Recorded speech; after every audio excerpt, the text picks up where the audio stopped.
A start. V tomto okamžiku byl třetí dostih útočí společnosti Kenox, čtvrtá kategorie, 3600 metrů startování. Monsieur Kiskis navádí pole na první z 20 překážek, na druhé pozici Barany, také Power Price, ve druhém 17 servy Devil Algarve, Norino s odstupem potom zahajují Gold Dancer, Akdar, Cornelie a s odstupem poslední Naďa.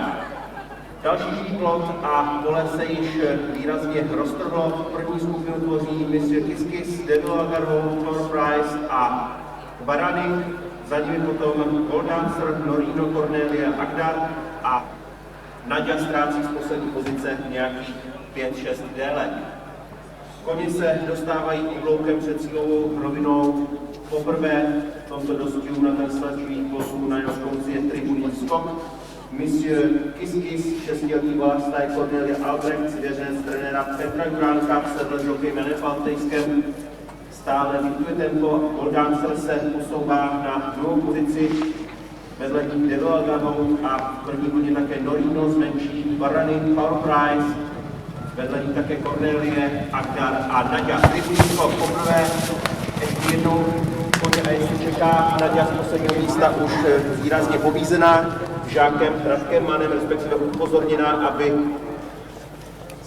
stíhala v kontaktu se soupeři na prvního pozici, který aktuálně Monsieur Kiskis, Devil Algarve, třetí Gold Dancer, čtvrtý Norino, dále Power Price, Akdar, Barany, Cornelie a Naďa.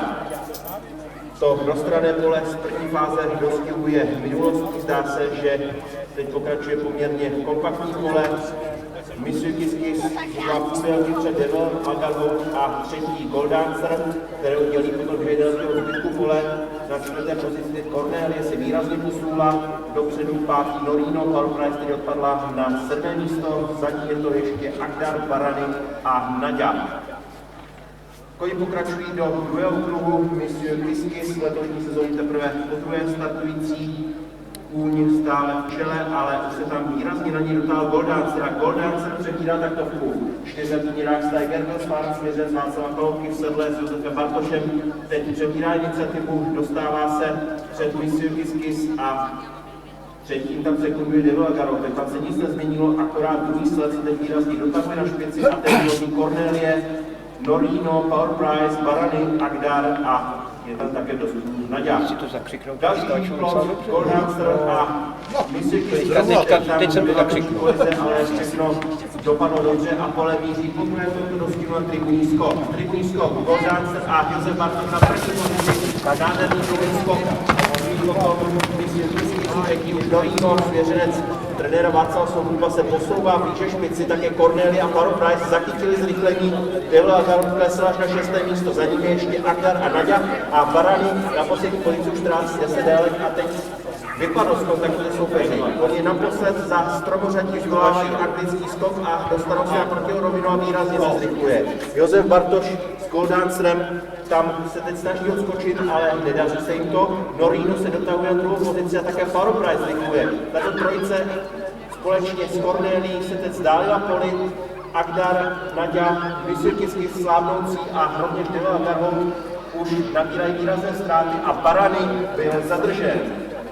V rozhodující fázi dostihu Gold Dancer momentálně 2 délky před Norinem, tam výrazně natáhl krok, Power Price stále třetí, Cornelie nezachytila nástup, respektive ztrácí stále větší prostor, pátá už Naďa, která se dostala před Akdara, Devil Algarve a Monsieur Kiskis už pouze dokončí. V posledním bloku náskok Gold Dancer roste, už je nějakých 5-6 délek před Norinem, třetí Power Price, čtvrtá Cornelie. Zdá se, že pokud se jim nestane, tak mezi těmito dalky se bude bojovat a tam jeden pát a mám takový pocit, že to byla Power Price, Power Price nepokračuje dostihu, mezi tím Gold Dancer na školerově.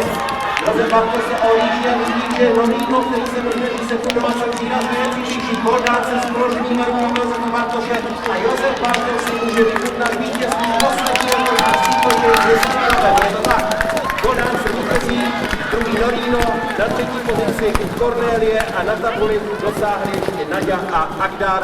Do cíle dorazí už mimo peníze Devil Algarve a Monsieur Kiskis.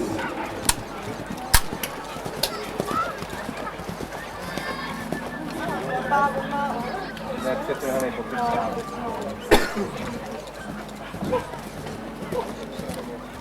Si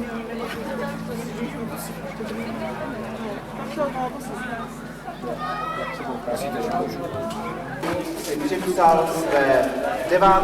letošní vítězství na české půdě Josef Bartoš.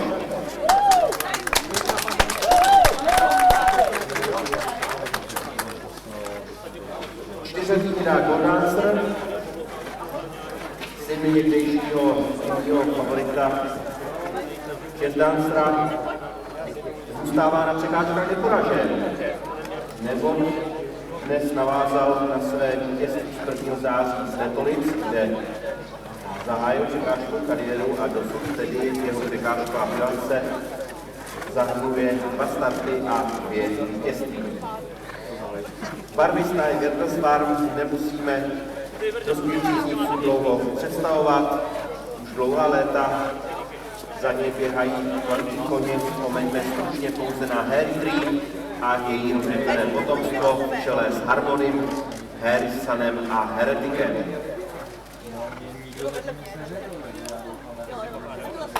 Tak ještě jednou potlesk tedy pro vítěze dnešního ročníku.